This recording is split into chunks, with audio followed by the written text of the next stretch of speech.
नमस्कार। Role voice के खास कार्यक्रम रोल वॉइस एक्सप्लेनर में आपका स्वागत है। मैं हूं हरवीर सिंह।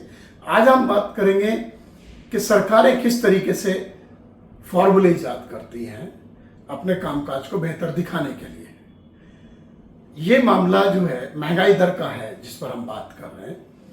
ताजा आंकड़े के मुताबिक मई 2025 में खुदरा महंगाई दर घटकर 2.82% पर आ गई। अप्रैल में ये 3.18% थी।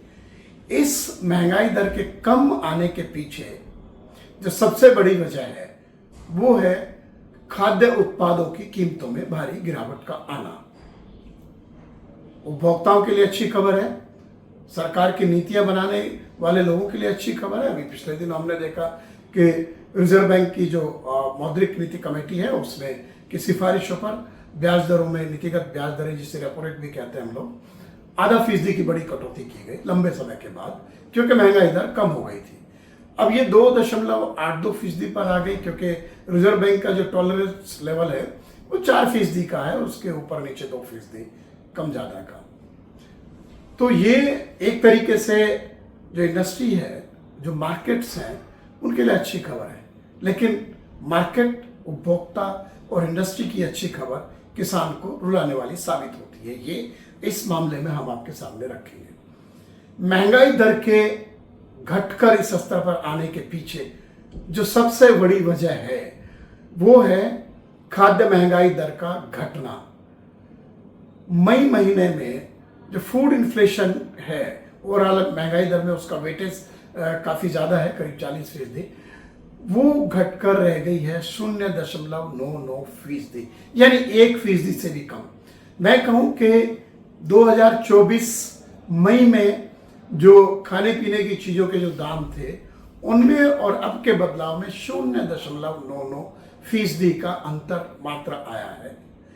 और इसके पीछे एक बड़ी वजह है ताजा फल और सब्जियों की कीमतों में गिरावट आना, दालों की कीमतों में गिरावट आना, खाद्य तेलों की कीमतों में गिरावट आना। फल और सब्जी की हम बात करें उसको तो क्योंकि ये ज्यादातर उत्पादन हमारे देश का ही कंज्यूम होता है, ये बात अलग है कि करीब $1 अरब से ज्यादा के फल हम आयात कर रहे हैं, लेकिन वो प्रीमियम कैटेगरी में है। लेकिन जो सब्जियां हैं और ये बाकी दूसरे फल हैं वो हमारे किसानों के हैं। आप इससे अंदाजा लगा सकते हैं कि जिस किसान को जो दाम पिछले साल मिला था वो लगभग उसी दाम पर अपना सामान अभी बेचने को मजबूर है या उससे भी कम दाम पर, क्योंकि खुदरा दाम ही नहीं बढ़े हैं। दूसरे जो मैंने कहा, जो आयात के रास्ते महंगाई कम करने का जो फॉर्मूला है उसमें दालें हैं और खाद्य तेल है। सरकार ने हाल ही में खाद्य तेलों के आयात पर सीमा शुल्क में कटौती की ताकि उनके दाम घट सके। ये बात अलग है कि इंडस्ट्री से जब हमने बात की उन्होंने बताया कि इस फैसले के पहले ही करीब 6-7% दाम खाद्य तेलों के गिरे हैं। ये बात अलग है कि हमारे देश में जो दो बड़ी तिलहन फसलें हैं, सरसों और सोयाबीन, उन किसानों को एमएसपी मिलना भी मुश्किल एक रहा। पीएसएस स्कीम में कुछ किसानों को एमएसपी मिला सरसों में और कुछ को सोयाबीन में। ज्यादातर किसानों के सामने ये बड़ा चैलेंज रहा। वो तब है जब हम अपनी जरूरत का 60% से ज्यादा खाद्य तेल आयात करते हैं। हालांकि आजकल प्रधानमंत्री और एफएसएसएआई बताते हैं कि खाने के तेल को कम कर दीजिए, वो आपके स्वास्थ्य के लिए अच्छा नहीं है। दूसरी बात, जब दालों पर हम जाते हैं, हम दालों पर आत्मनिर्भरता के लिए मिशन बना चुके हैं। अभी भी एक मिशन जो चालू साल का जो बजट है उसमें घोषित हुआ। हम खाद्य तेलों के लिए एक national mission on oil palm and edible oil चला रहे हैं, लेकिन हकीकत उससे थोड़ा अलग है। दालों की हम बात करें तो हमने 7.7 मिलियन टन यानी 77 लाख टन दालों का आयात किया है इस साल। और उसमें जो है ऐसा भी नहीं है कि कोई ऐसी दालें हैं जिनको हम यहाँ पर उगाते नहीं हैं। उड़द, पीली मटर, चना, अरहर, मसूर, इन सब दालों का आयात किया गया बड़े पैमाने पर। सिर्फ एक दाल है मूंग, जिसमें हम आयात नहीं करते क्योंकि हमारे देश में उत्पादन बेहतर होता है और छोटी फसल है, 60 से 65 दिन की फसल हो जाती है, 3 बार फसल हो रही है। लेकिन मूंग किसानों के सामने चुनौती है कि जो बड़े उत्पादक राज्य मध्य प्रदेश जैसे राज्य, वहां पर मूंग के लिए सरकार एमएसपी पर खरीदने को तैयार नहीं है। बताया गया कि आप हर्बिसाइड इस्तेमाल करते हैं तो इसमें टॉक्सिक है।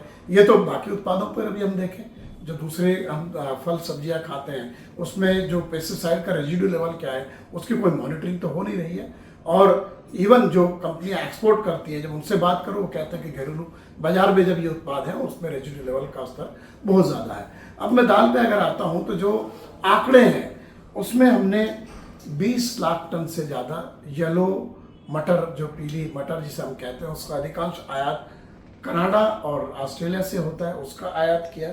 हमने करीब 12 लाख टन अरहर का आयात किया, करीब 12 लाख टन मसूर का आयात किया और 8 लाख टन जो है वो उड़द का आयात किया और चना करीब 15 लाख टन। ये मैं कहूँ कि जो हमारा जो उत्पादन है करीब 26 मिलियन टन का देश में, 260 लाख टन दालों का, उसमें लगभग आधा तो चना ही है। उसके बावजूद हम लोग ऑस्ट्रेलिया और तंजानिया से चना आयात कर रहे हैं और किसानों को फिर चने का दाम बेहतर नहीं मिलता है। बड़े पैमाने पर जो येलो पी है, जो पीली मटर जिसे हम कहते हैं, उसका उपयोग चने के रिप्लेसमेंट में होता है। मिलावट में आप जो बेसन बनाते हैं उसमें होता है और बाकी तमाम सारे इंडस्ट्रियल जो प्रोडक्ट्स हैं, जो प्रोसेसिंग प्रोडक्ट्स हैं, उसमें उसका इस्तेमाल हो रहा है। तो मेरा कहने का मतलब है कि जो तेल, खाद्य तेल है, उसमें भी हमने अभी रिकॉर्ड आयात किया अभी मई महीने में पाम ऑयल का। तो ये जो फॉर्मूला इजाद किया है वो किसानों की कीमत के ऊपर हुआ, इसलिए ये कोई बहुत बड़ी मैं इसे उपलब्धि नहीं मानता कि 2.82% पर जो महंगाई, खुदरा महंगाई दर आई है मई में। क्योंकि उस किसान के बारे में सोचिए जिसके उत्पादों के दाम लगभग स्थिर है पिछले 1 साल में। महंगाई जो बाकी उत्पादों की है वो उनके लिए है, उनकी जो जीवन स्तर है वो उनके लिए है। और ये एक और ख़ास बात मैं बताऊँ कि ये जो उत्पाद है इनमें ज़्यादातर में कोई ऐसा यील्ड का, जिसे हम उत्पादकता कहते हैं, कि कोई चमत्कार हो गया हो कि चलो दाम नहीं बढ़े तो उत्पादन फसल का ज़्यादा हो गया, उसकी इनकम ज़्यादा हो जाएगी। सरकार तमाम सारे रिकॉर्ड उत्पादन की बात तो जरूर करती है, लेकिन जो यील्ड गैप है जो वैश्विक स्तर पर और हमारे देश में, वो उसका बहुत बड़ा अंतर है। इसके साथ ही इंटरेस्टिंग बात है कि हमने अभी जो ओवरऑल जो फूड ग्रेन प्रोडक्शन है पिछले वित्त वर्ष का 2024-25 का, वो रिकॉर्ड है। उसमें 117.5 मिलियन टन गेहूं का उत्पादन हुआ है, लेकिन सरकार ने गेहूं के ऊपर स्टॉक लिमिट भी लगा रखी है, निर्यात की खुली छूट नहीं है, उसकी कीमतों पर अंकुश लगाने के लिए तमाम उपाय हैं। तो सवाल है कि जो मुझे इसमें एक और पहलू लगता है कि जो कृषि मंत्रालय है और खाद्य मंत्रालय है, खाद्य मंत्रालय विशुद्ध रूप से उपभोक्ताओं के पक्ष में फैसले लेकर के काम करता है, ताकि क्योंकि उसके पास एक उपभोक्ता मामले विभाग है। यह बात अलग है कि सरकारी खरीद का जिम्मा अधिकांश फसलों का खाद्य मंत्रालय के पास होता है। इसमें कृषि मंत्रालय का एक जिम्मा बनता है कि उसकी पूरी कोशिश होती है कि किसान बेहतर उत्पादन करें।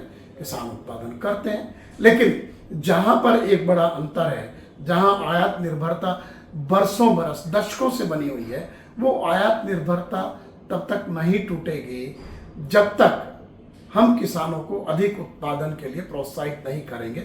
और प्रोत्साहित करने के लिए आपको उनको इंसेंटिवाइज करना पड़ेगा, उनको बेहतर दाम देना पड़ेगा, बेहतर प्रजातियां देनी पड़ेंगी, उनकी आमदनी का जरिया उन फसलों को बनाना पड़ेगा। नहीं तो हम आत्मनिर्भरता का राग तो अलापते ही रहते हैं, और ये एक बहुत ही अच्छा शब्द है आत्मनिर्भर होना, लेकिन वो नहीं हो रहा। और मजेदार बात है कि जिन उत्पादों में हम आत्मनिर्भर नहीं हैं उनकी कीमतों में भारी गिरावट के चलते महंगाई दर गिरी है।